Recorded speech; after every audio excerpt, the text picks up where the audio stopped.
안녕하십니까. 라이처스 소울 TV, 의로운 영혼 TV 유튜브 크리에이터 최성주입니다. 저희 유튜브를 찾아주셔서 감사합니다.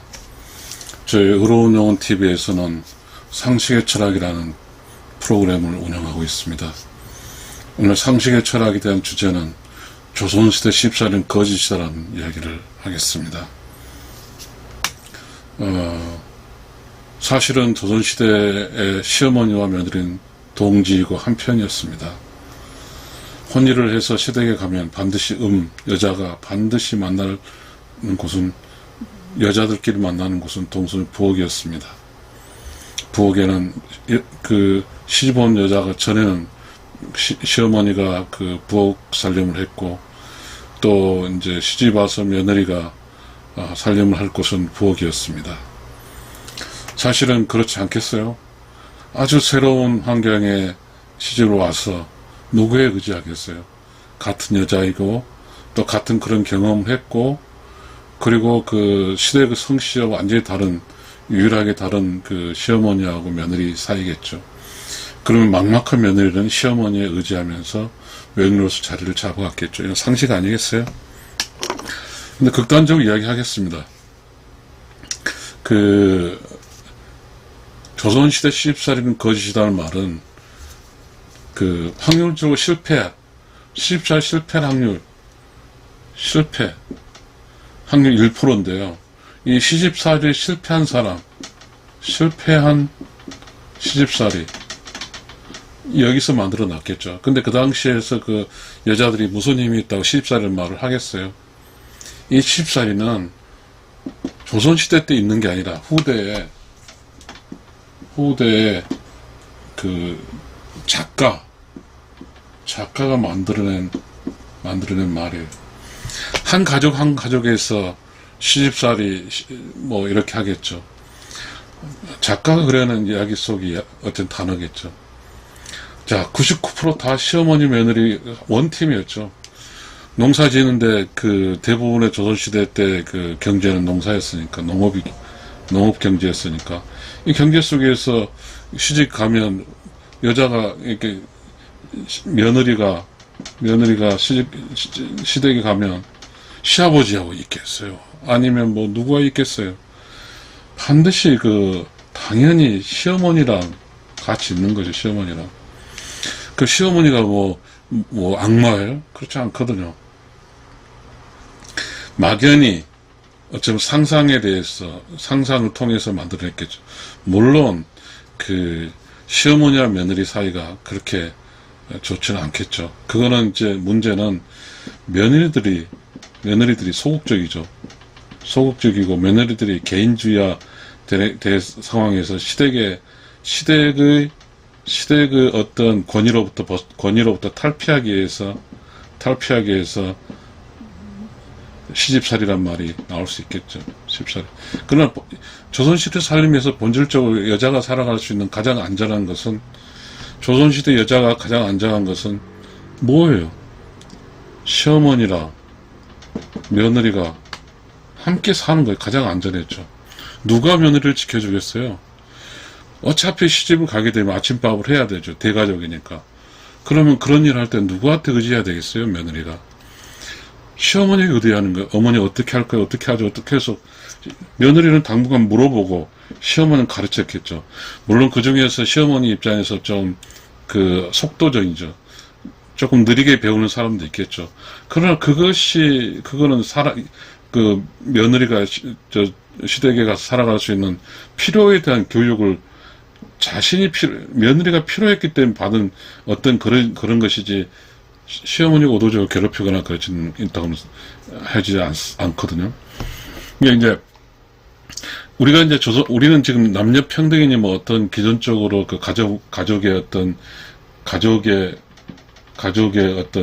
흐름, 가족을 규정하고 있는 어떤 철학, 이렇게 하지만 옛날 조선시대는 음양의 조화가 이게 지금 이제 조선시대 가족의 철학이었죠. 철학. 특히 여자들 지배할 수 있는 것이 음양의 조화였으니까요. 사실 그 조선 음양의 조화가 진리였어요. 그 당시는 조선시대 남녀 평등에는 없으니까 가정에서 음양의 진리였고, 그러면 음은 안쪽이야. 그 법 대표적으로 단어 중에서 그 남자들은 내자, 안사람이라 불러요. 그러니까 안쪽을 주인이 그 음이고 여자였죠. 바깥쪽은 바깥 양반이라 불러. 바깥 양반이라 불렀죠. 그러니까 결론적으로 음은 집 안쪽이고 양은 집 밖이에요. 그러면 양은 어디서 양의 어떤 양의 일할 곳은 국가 공무원, 국가 어떤 통치, 뭐 관리자, 뭐 그다음에 뭐 직업 뭐 이런 거라고 여겨지고요. 그 대신 이제 음은 집 아니에요. 근데 집안과 집 아니란 말과 집안 플러스 살림이라는 게 있어요. 살림이죠, 살림. 살림이란 말이 있어요. 집안은 뭐죠? 음의 영역이잖아. 음의 영역이요. 살림은 음이 하는 거죠. 즉 집안의 경제라고 그러죠. 가정 경제가 음이에요. 그러니까 여기서 이제 사전을 찾아보니까 한 가정의 수입 지출이 살림이에요. 집안 경제를 꾸려가는 것도 살림이거든요. 그러면 자, 얼마나 치열했겠어요. 시어머니가 며느리가 시집 올 때까지 가정을 꾸려왔잖아요. 가정에 먹고 사는 문제, 그리고 뭐 쌀 떨어지지 않게, 그리고 뭐 이런 엄청나게 많았겠죠. 그런데 어떻게 감히 시어머니가 이렇게 시집에 가가지고, 물론 그 교육을 받는 기간, 시어머니가 며느리에게 교육시키는 게 있죠. 교육을 시키는 기간에 당연히 며느리가 받아야 될 거잖아요. 그런데 우리가 지금 이 시집살이는 아예 그냥 그 며느리와 시집살이는 적으로 알고 있거든요. 오해한 거죠. 잘못된 거죠. 이 거짓이죠. 시어머니는 완전 적이라고 막 생각하고 있는데, 그렇지 않다는 것입니다. 조선시대 시집살이는 거짓이죠. 조선시대 며느리와 시집살이는 보죠. 시어머니는 며느리에게 집안 살림을 물려줄 일이 중요했고, 그래서 그 조선시대에서 극히 당연한 조선시대의 안주인의 길이었죠. 그러니까 며느리가 가서 집안을 다스려주면 집안의 어떤 경제관, 집안의 음식 만드는 것, 전통, 집안 내력 누구한테 배워요? 다 시어머니한테 배운 거예요. 당연한 거였어요. 그런데 매우 중요한 것은 이 시집살인 말은 어디서 나왔냐면, 저는 그렇게 이야기하겠어요. 무능하고 참을성이 없는 실패한 며느리. 시집살이는 무능하고 참을성이 없고 실패한 며느리에서 나온 거예요. 이 소수 1%의 며느리에서 나온 이야기지, 1%가 나온다 해서 전체 99%가 어떻게 시집살이 시어머니하고 며느리가 적이 되겠어요. 거짓말이다 이거예요. 거짓이다.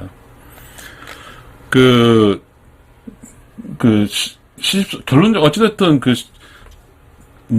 어쨌든 1% 정도의 무능한 1% 정도 무능한 며느리가, 참지 못한 며느리가 만들어낸 그런 결과치지, 99%의 며느리들과 시어머니는 전부 다 동지였어.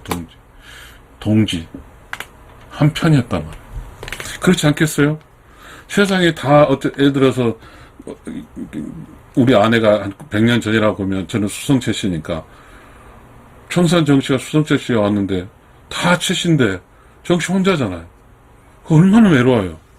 마찬가지로 시어머니도 다 채씨인데 자기는 뭐 김씨가 된지 모르겠지만 다른 성씨잖아요. 그래서 시어머니와 며느리는 근본적으로 동지예요. 우리가 분명히 알아야 돼요. 시집살이는 거짓이다. 시집살이는 거짓. 왜? 여자가 이 세상에 살아갈 때는, 잘 생각해보죠. 상식적으로 생각 안 돼요? 여자가 시집가서 살아갈 때 어떻게 살아요? 무슨 힘으로 살아요? 여자가 애를 낳으면 시어머니가 가만히 있었겠어요? 여자가 밥을 하거나 여자가 힘들 때 여성 어떤 질병이 시어머니 같은 여자인데? 같은 여자잖아요. 같은 여자. 그러니까 뭔가 지금 조선시대 시집살이는 거짓이고, 이 시집살이는 그 여자들이 여자들이 이데 오르기죠. 오르기. 사실이 아니지만 그러나 참 껄끄럽죠. 사실은 아니에요. 사실 아니 껄끄럽다. 단지 껄끄러울 따름이지. 그러나 여자가 시집가서 살 곳은 시댁인데, 시집가서 살 곳 시어머니가 공간, 이 부엌이 시집가서 여자가 시집가서 사는 건 부엌에서 사는 거잖아요. 근데 부엌에서 사는데 같은 시어머니와 관계 있는데 거기서 조금은 껄끄럽죠. 조금은 껄끄러워요. 그러나 결국 시어머니와 며느리는 동지일 따름이다.